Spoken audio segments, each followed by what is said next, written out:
Bonjour à tous, cette semaine nous sommes dans le hameau Le Mollard de la commune de Saint-Alban-des-Villars pour vous présenter le sommaire de cette nouvelle émission. Retour sur l'ouverture anticipée de la station de Bessan grâce à la technique du snow farming.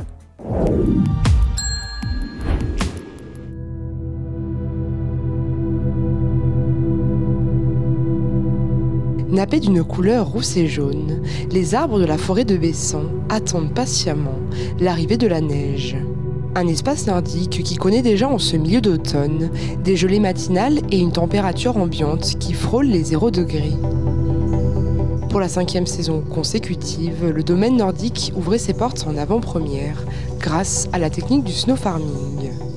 Alors, la technique du snow farming est une technique inspirée des pays scandinaves et qui consiste à conserver de la neige de l'année précédente. C'est de la neige réutilisée, recyclée en quelque sorte, qu'on a conservée durant l'été sous une épaisse couche de sciure, environ 50 cm de sciure. Et les propriétés isolantes de la sciure nous permettent de minimiser les pertes. Seulement 17% de la neige stockée a disparu au cours de l'été.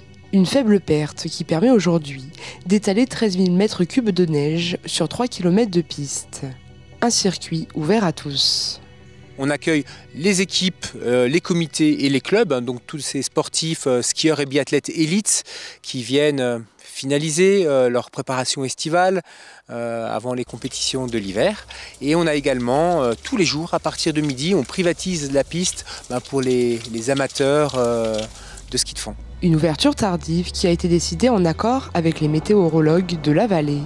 Une mise en place réalisée très rapidement afin de minimiser les pertes. Ce qui était compliqué dans cette prise de décision, c'était alors que les températures étaient encore positives au moment de la prise de décision, on voulait s'assurer que les prévisions météorologiques très hivernales durant le week-end d'ouverture, allait effectivement être effective. Et c'était le cas, hein. On a eu du -5, -6 durant le week-end. Et c'est pour ça que la piste sur laquelle on est là en ce moment, c'est de la neige qui a une forte cohésion et qui résiste très très bien aux températures positives qu'on connaît cette semaine l'après-midi. Une ouverture anticipée indispensable pour l'économie du domaine skiable. D'une part, on répond aux attentes du mouvement sportif, donc l'élite française du ski de fond et du biathlon, qui effectue des compétitions et des sélections très tôt dans la saison. Et ensuite, sur les 2 premiers week-ends de décembre, nous accueillons des Coupes de France et également une FIS, donc l'échelle européenne, pour une course de ski de fond. L'intérêt également du snow farming pour une station comme Bessan, c'est de pouvoir créer une dynamique vertueuse en ce début de saison. On a à peu près des journées à 200 skieurs et biathlètes en ce moment sur Bessan. Donc c'est des personnes qui logent sur Bessan et qui vont alimenter toute l'économie locale. Donc on a bien sûr des retombées économiques directes, mais également des retombées économiques indirectes dont bénéficie le village ainsi que la Haute-Maurienne. Une technique qui permet à Bessan d'être la première station française à réouvrir ses portes.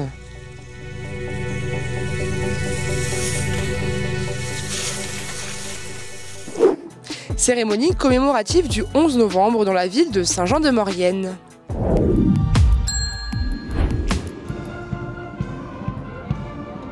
Après 4 années de combats meurtriers, les canons se sont tus. C'était il y a 104 ans, le 11 novembre 1918, que la Première Guerre mondiale touchait à sa fin. Aujourd'hui, la ville de Saint-Jean s'est réunie pour se souvenir. C'est important d'être présent pour commémorer ceux qui se sont battus pour la France et qui ont donné leur vie pour que la France reste souveraine.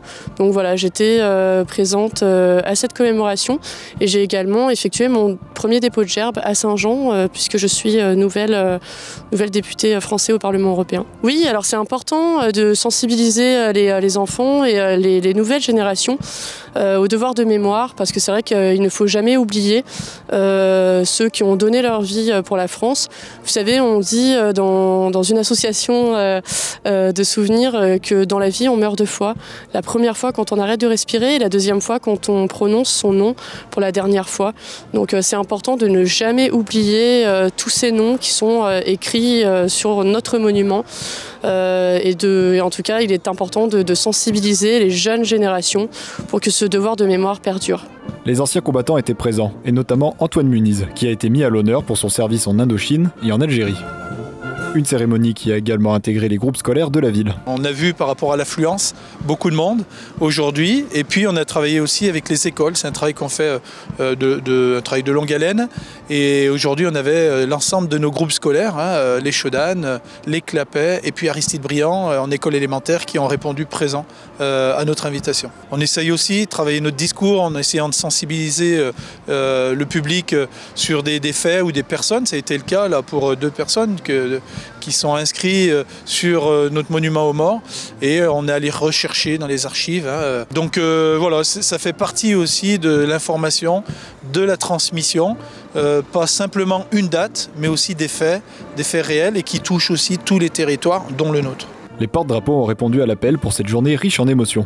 Alors c'est important parce que d'une part, ils représentent aussi un territoire, une commune souvent, et je crois que les porte-drapeaux, c'est aussi le symbole de la transmission. Hélas, de temps en temps, on voit des drapeaux qui sont mis dans le coin d'un grenier, et c'est le drame parce que ça veut dire qu'il n'y a personne qui est en mesure de pouvoir transmettre des valeurs et surtout cette histoire, notre histoire.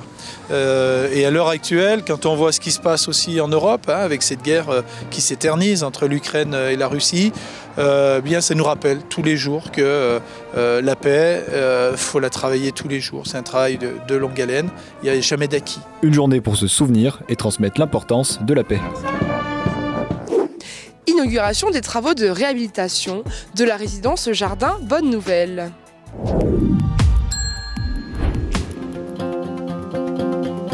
Après plus d'1 an de travaux de rénovation, 29 logements locatifs sont désormais disponibles pour les travailleurs du Grand Chantier Lyon-Turin et les personnes à mobilité réduite.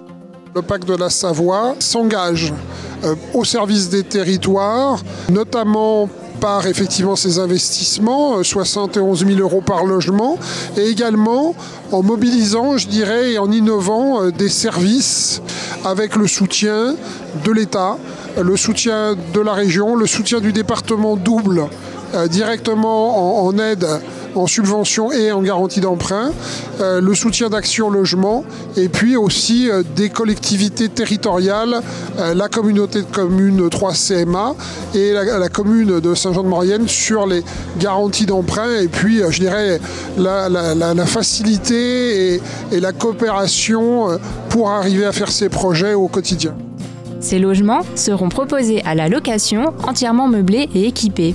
On est spécialiste de la location de mobilier et l'aménagement pour les propriétaires. L'idée était qu'en fait on a fourni l'ensemble du matériel nécessaire pour transformer un logement social finalement classique, nu et entièrement rénové en un logement de qualité quasi hôtelière, c'est-à-dire un logement où on va retrouver l'ensemble des choses nécessaires pour dormir, manger et pouvoir se reposer après des longues journées de travail.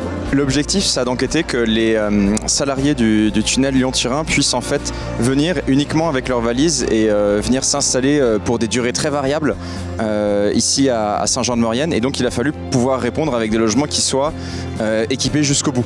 Donc vraiment avec voilà, tout ce qui est les lits, les matelas, l'électroménager, la vaisselle, aussi de la déco pour que ce soit sympa à vivre.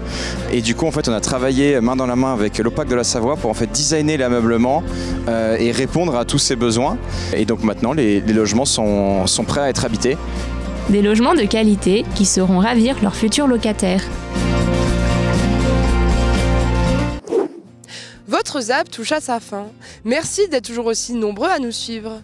Retrouvez l'ensemble de nos reportages sur les réseaux sociaux et sur les box.